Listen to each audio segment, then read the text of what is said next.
မင်းကလေးငယ်တဦးဟာမြစ်ကမ်းနားမှာအာလူးတွေကိုစေးကြောနေတော့မျက်ပင်တွေကြားထဲမှာညှိနေတဲ့ထူးဆန်းတဲ့လိပ်ခွန်တစ်ခုကိုတွေ့လိုက်ရပါတယ်။သူမကအဲ့ဒီလိပ်ခွန်ကိုကောက်ယူလိုက်တဲ့အခါအထဲမှာစာရီရေးထားတဲ့စက္ကူပါတစ်ရွက်ကိုတွေ့ရပါတယ်။သူမကအဲ့ဒီစက္ကူပေါ်ကဂါထာကိုကလေးကပြတစ်ပုတ်အမှတ်နဲ့အတန်ထွက်ဖက်လိုက်တဲ့အခါနောက်တစ်စက္ကန့်မှာပဲစက္ကူဟာမီးတောက်သွားပါတယ်။မင်းငိမ့်သွားတဲ့အခါမှာတော့အစိမ်းရောင်မီးကိုတန်းလေးတစ်ခုကသူမကိုသုံးပတ်ပတ်ပြီးနှာခေါင်းထဲကိုတန်းတန်းမတ်မတ်ဝင်သွားပါတော့တယ်။အဲ့ဒီအချိန်ကစပြီးမင်းကလေးဟာပြိုင်ဘက်ရဲ့နောက်ထပ်လှုပ်ရှားမှုကိုကြိုတင်ခံမှန်းနိုင်တဲ့စွမ်းအားကိုရရှိခဲ့ပြီးအဲ့ဒီစွမ်းအားနဲ့ပဲလက်ဝှေ့ကျိုးဝိုင်းထဲမှာတပွဲပြီးတပွဲအနိုင်ရလာပါတယ်။သူမကလက်ဝှေ့ထိုးတာဟာအသက်ရှင်ရည်တည်ဖို့တစ်ခုတည်းသောနည်းလမ်းလို့ထင်နေတော့မှပဲဘီလီယံနာမိသားစုတစ်ခုရဲ့အိမ်စေးရရှိကသူမကိုရှာတွေ့သွားပါတယ်။သူမဟာမွေးဖွားစဉ်ကတည်းကမှားယွင်းလဲလှယ်ခံခဲ့ရတဲ့အစ်စ်မှန်အမွေခံသမီးဖြစ်ကြောင်းပြောပြပြီးအိမ်ကိုခေါ်သွားပါတယ်။ဒါပေမဲ့သူမအိမ်ထဲခြေချလိုက်တဲ့ခဏမှာပဲအတူအယောင်အမွေခံသမီးကသူမရဲ့နေရာလုတ်ခတ်တော့မယ်ဆိုတာကိုရိပ်မိသွားပါတယ်။ဒါကြောင့်အတူအယောင်သမီးကဟန်ဆောင်ကောင်းကောင်းနဲ့သူမငယ်စဉ်ကတည်းကဝတ်ထားတဲ့ကြောက်စိမ့်ဆွဲသီးလေးကိုလက်ဆောင်ပေးပါတယ်။ဒါပေမဲ့ထူးခြားတဲ့စွမ်းအားရှိတဲ့အမွေခံသမီးအစ်စ်ကတော့ဟိုဘက်မင်းကလေးရဲ့အားဆိုင်မှုနဲ့ထောင်ချိုးကိုကြည့်ပြီးဒီဆွဲသီးကိုတမင်တက်တက်လွတ်ချတော့မယ်ဆိုတာကိုတစ်ချက်ကြည့်ုံနဲ့သိလိုက်ပါတယ်။ဒါတောင်မှသူမကမထားပဲအရာအလုံးကိုအစီအစဉ်တိုင်းဖြစ်ပျက်ပါစေလို့လွတ်ထားလိုက်ပါတယ်။အဲ့ဒီနောက်မှာသူမကအတူအယောင်သမီးကိုတောင်းပန်စကားတောင်ဆိုလိုက်သေးပြီး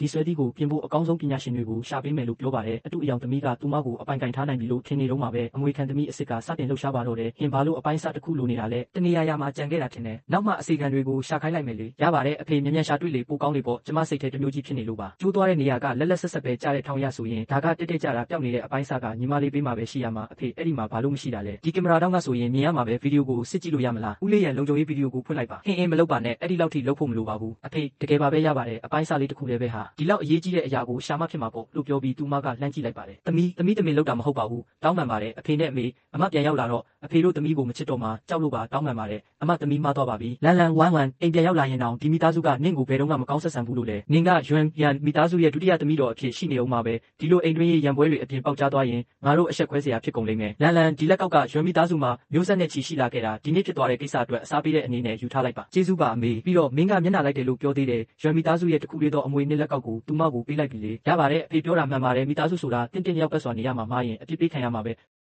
ဘိုးဘွားရီတာဆောင်မှာသွားပြီးဒူးထောက်နေချေဒီနေ့ညစာမကျွေးနဲ့သူအိမ်ပြန်ရောက်တာနဲ့တမိသားစုလုံးစိတ်ညစ်ရပြီးကျွန်တော်ကိုမေးရင်တော့သူ့ကိုဘယ်တော့မှပြန်မခေါ်လာသင့်ဘူး။နေ့အမကိုအဲ့ဒီလိုဘယ်လိုပြောရဲတာလဲ။အမကျွန်တော်မှအဲ့ဒီလိုအမမျိုးမရှိဘူး။သူမကကျွန်တော်ကိုစကလုံးတွေနဲ့ရန်ဆောက်ဖို့ကြိုးစားနေတာ။တိတ်ကန်ဆိုတာပဲအဲ့ဒီလက်ကွက်ကတိတ်ကိုအောက်တန်းကျလို့နဲ့နေ့တညလုံးအပြင်သွားပြီးပြန်လာတာတော့အမကိုအဲ့ဒီလိုပြောရဲသေးတယ်ပေါ့။ကျွန်တော်မနေ့ညက Professor Chan ရဲ့လျှို့ဝှက်သူတည်တနာစီမံကိန်းမှာရှိနေတာသူအိမ်ပြန်လာရုံနဲ့ကျွန်တော်ရဲ့စမ်းသပ်ချက်ကိုအနောက်ရှက်မပေးနိုင်ဘူး။အနှဲငယ်အမှုလိုနဲ့လက္ခဏာတွေရှိနေတယ်။အင်ဂျီကော်လာနဲ့ပခုံးပေါ်မှာတောက်ပတဲ့အမုံတွေရှိနေတယ်။မိချစ်တွေညက်ကလက်အလှဆင်ပစ္စည်းတွေပြီးတော့ Professor Chan ကမနေ့ကနေ့လယ်ကလေးကလန်ဒန်ကိုပြန်တန်းသွားပြီလေ